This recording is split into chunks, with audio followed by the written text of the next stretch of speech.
Japan के ऊपर atom bomb किसने गिराया? यूएसए ने गिराया। अफगानिस्तान को किसने तबाह किया? यूएसए ने किया।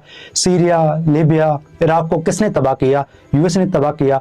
अभी जो रिसेंटली जेनोसाइड हो रहा था फलस्तीन में, गजा में, वो जेनोसाइड किसकी रजामंदी से हो रहा था? उस जेनोसाइड को कौन इंडोर्स कर रहा था? यूएसए इंडोर्स कर रहा था। क्योंकि so this is the history of USA के जब भी यूएसए को किसी भी मुल्क के ज़खायर के ऊपर, तेल के ऊपर कब्जा करना होता है तो वो या तो वेपन्स ऑफ मास डिस्ट्रक्शन या डेमोक्रेसी या ह्यूमन राइट्स को एज ए टूल के तौर पर यूज करते हुए उस कंट्री पर अटैक करते हैं।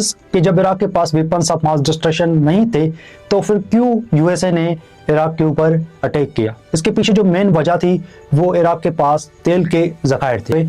यूएसए ने वेनेजुएला के ऊपर अटैक किया, मिलिट्री स्ट्राइक की एंड इंटरनेशनल लॉ की धज्जियां उड़ाते हुए एक सॉवरेन कंट्री पर अटैक करते हुए उनके सिटिंग प्रेसिडेंट एंड वाइफ को अरेस्ट कर लिया, किडनैप कर दिया।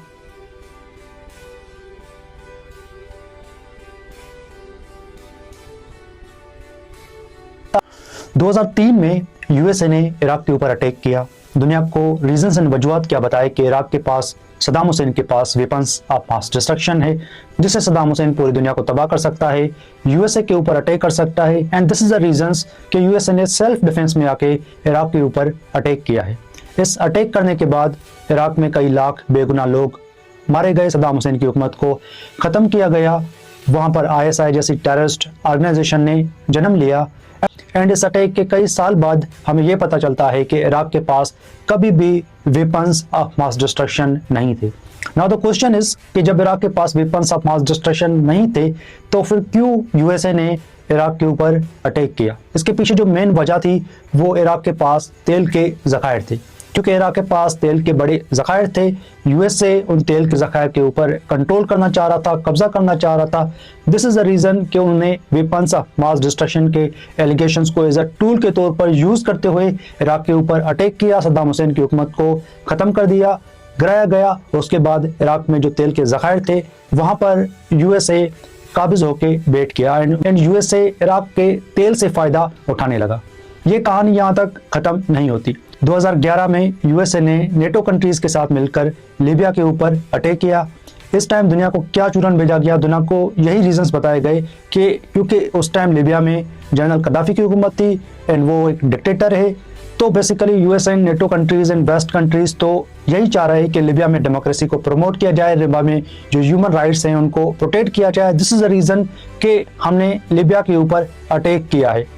अटैक करने के बाद क्या हुआ कि जनरल कद्दाफी की हुकूमत खत्म हो गई, वहाँ पर सिविल वार स्टार्ट हो गई, कई लाख लोग बेघर हो गए एंड इस अटैक के बाद हमें यह पता चलता है कि एक्चुअल जो रीजंस थे अटैक के पीछे वो थे लीबिया के पास तेल के ज़खायर। क्योंकि अगेन यहाँ पर लीबिया के पास तेल के ज़खायर थे, यूएसए उन तेल के ज़खायर के ऊपर कंट्रोल करना चाह रहा था। दिस इज़ द रीज़न कि उन्होंने ह्यूमन राइट्स एंड डेमोक्रेसी को एज ए टूल के तौर पर यूज़ करते हुए लीबिया के ऊपर अटैक किया। अटैक करने के बाद तेल के ज़खायर के ऊपर वो काबिज होकर बैठ गया।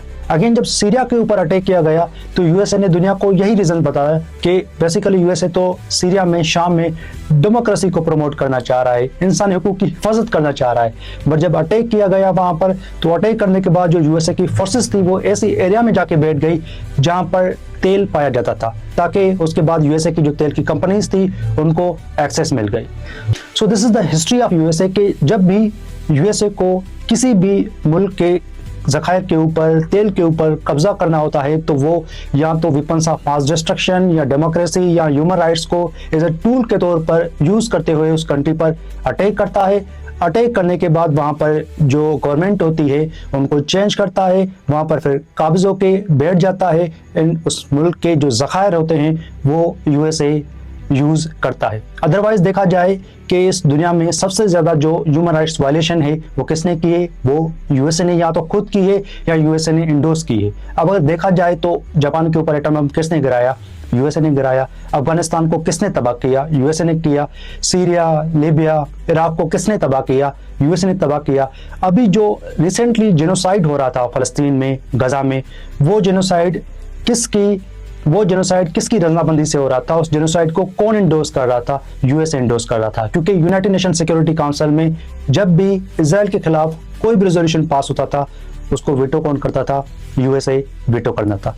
So this is the real and actual face of USA. आज हम 2026 में बैठे हुए हैं एंड यूएसए ने पास्ट में माजी में जो टैक्टिक्स यूज़ करते हुए इराक के ऊपर अटैक किया, लीबिया के ऊपर अटैक किया एंड सीरिया के ऊपर अटैक किया, आज वही टैक्टिक्स वो वेनेजुएला के खिलाफ यूज़ कर रहा है। तो सबसे पहले यहाँ पर वेनेजुएला के खिलाफ एलिगेशंस यूएसए ने लगाए कि यूएसए में जो ड्रग ट्रैफिकिंग हो रही है उसमें बेसिकली वेनेजुएला की गवर्नमेंट इन्वॉल्व है। वेनेजुएला के जो सिटिंग प्रेसिडेंट है वो बेसिकली नार्को टेररिस्ट ऑर्गेनाइजेशन चला रहे हैं। यूएसए को उन ऑर्गेनाइजेशन से खतरा है, वेनेजुएला यूएसए के ऊपर अटैक कर सकता है। ये रीजंस दुनिया को बताते हुए यूएसए ने वेनेजुएला के ऊपर अटैक किया, मिलिट्री स्ट्राइक की एंड इंटरनेशनल लॉ की धज्जियां उड़ाते हुए एक सॉवरेन कंट्री पर अटैक करते हुए उनके सिटिंग प्रेसिडेंट एंड वाइफ को अरेस्ट कर लिया, किडनैप कर दिया एंड अरेस्ट करने के बाद प्रेसिडेंट डोनाल्ड ट्रंप का ये स्टेटमेंट आता है, ये उनका बयान आता है कि जब तक वेनेजुएला में गवर्नमेंट की सेल्फ ट्रांजिशन नहीं हो जाती, किसी दूसरी पार्टी को गवर्नमेंट नहीं दी जाती, तब तक वेनेजुएला के जो मामलात हैं वो यूएसए चलाएगा एंड वहाँ पर जो तेल के ज़खायर हैं उनको भी यूएसए मैनेज करेगा। इसके बाद डिफरेंट लोगों के डिफरेंट ओपिनियन आना स्टार्ट हो गए, व्यूज़ आना स्टार्ट हो गए कि बेसिकली यूएसए के पास ऐसी कोई भी एविडेंस नहीं है जो कि ये शो करे कि वाकई ही वेनेजुएला यूएसए में जो ड्रग ट्रैफिकिंग हो रही है उसमें इन्वॉल्व है।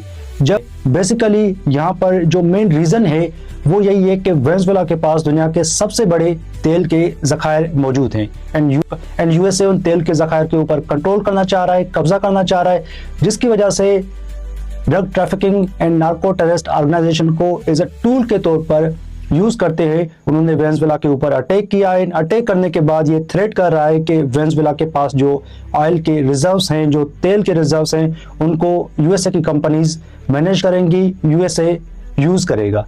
So basically this is the real face of USA कि किस तरह से यूएसए ने जैसे पास्ट में डिफरेंट कंट्रीज़ के ऊपर डिफरेंट टूल्स को, एलिगेशंस को यूज़ करते हुए अटैक किया, उनके ज़खायर के ऊपर काबिज होकर बैठ गया, आज वही टैक्टिक्स वो वेनेजुएला के खिलाफ इस्तेमाल कर रहा है। So this is the real face of USA.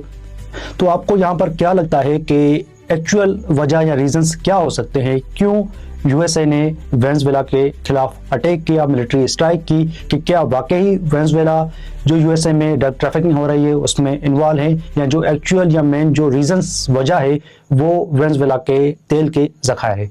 Kindly आपकी जो भी ओपिनियन है कमेंट्स में ज़रूर शेयर कीजिएगा। Thank you so much.